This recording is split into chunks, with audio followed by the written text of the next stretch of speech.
Uttarakhand public service commission के mains examination paper 4 में geography के क्वेश्चन पूछे जाते हैं। जियोग्राफी का एक टॉपिक है लिथोस्फीयर, जिसमें origin and continents of oceans पढ़ने हैं और उसमें 3 थ्योरीज को पढ़ना है। नंबर 1 है कंटिनेंटल ड्रिफ्ट थ्योरी, दूसरा है कन्वेक्शनल करंट थ्योरी और तीसरा है प्लेट टेक्टोनिक थ्योरी। ये जो टॉपिक है कंटिनेंटल ड्रिफ्ट थ्योरी काफ़ी इंपॉर्टेंट है। यूपीएससी या अदर पब्लिक सर्विस कमीशन के जो एग्जामिनेशन है, वो यूपीएससी हो या बिहार पब्लिक सर्विस कमीशन हो, इनके जियोग्राफी ऑप्शनल में ये क्वेश्चन आते हैं। यहाँ हमें अपने जियोग्राफी पेपर में जो पेपर 4 है उत्तराखंड पब्लिक सर्विस कमीशन का, उसमें ये थ्योरी है। तो आज हम लोग इस वीडियो में इसी थ्योरी को देखेंगे। सबसे पहले एक इंट्रोडक्शन लिखते हैं हम लोग। तो इंट्रोडक्शन कुछ इस तरह से लिखेंगे, continental drift theory, the idea of lateral movement of the continents और continental drift was put forward in 1912 by German climatologist Alfred Wegener in the book The Origin of Continents and Oceans. This theory claimed that the changes in the appearance of the Earth were largely due to the shifting of continents. It states that the continents are floating over the oceans. ये अपना एक introduction हुआ। Now, drifting mechanism. About 250 million years ago, there was only one supercontinent called Pangaea, surrounded by a mega ocean as Panthalassa. About 200 million years ago, Pangaea broke into 2 parts. One of the part started floating northward, whereas other part is southward. जैसे इस चीज को हम लोग एक मान लेते हैं कि ये अपना Pangaea है। अब ये नॉर्थ पार्ट और साउथ पार्ट में टूट गया। नॉर्थ पार्ट को लॉरेंसिया और साउथ पार्ट को गोंडवाना लैंड कहते हैं। और इसके बीच में साइड में अभी हम लोग ओशंस दिखाएंगे जो कि पैंथालासा है। नेक्स्ट पॉइंट जो है हम लोग इसमें लिखेंगे, the intervening space between the 2 giant continental block was filled up with a narrow shallow water body known as Tethys सी।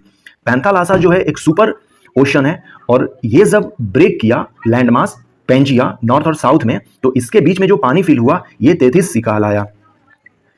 इसमें जो रिस्पॉन्सिबल फोर्सेज हैं उसको देखते हैं।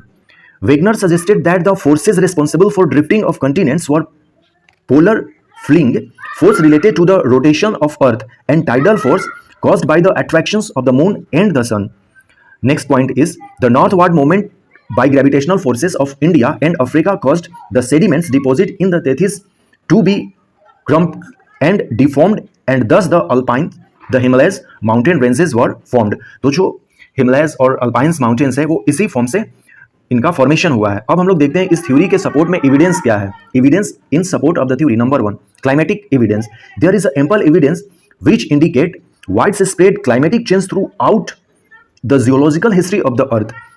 Tropical plants are found in areas that are considered arctic frozen today. Next is fossil evidence. Identical species of plants and animal found in Madagascar, India and Africa are evidence of the union of continents in past. Landform. Number 3 is landforms. The continents of South America and Africa appeared to fit into each other. Number 4 is geological evidence.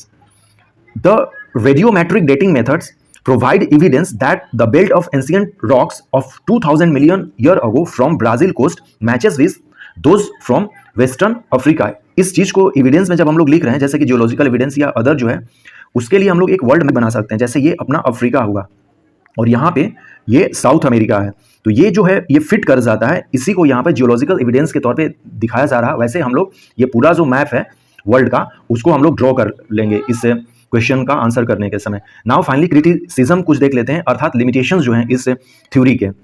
The forces applied by Wegener, that means gravitational जो differential forces and tidal force थे of the moon and the sun are not sufficient enough to drift continents apart. Initially, Sial was considered to be freely floating on Sima without any resistance from Sima.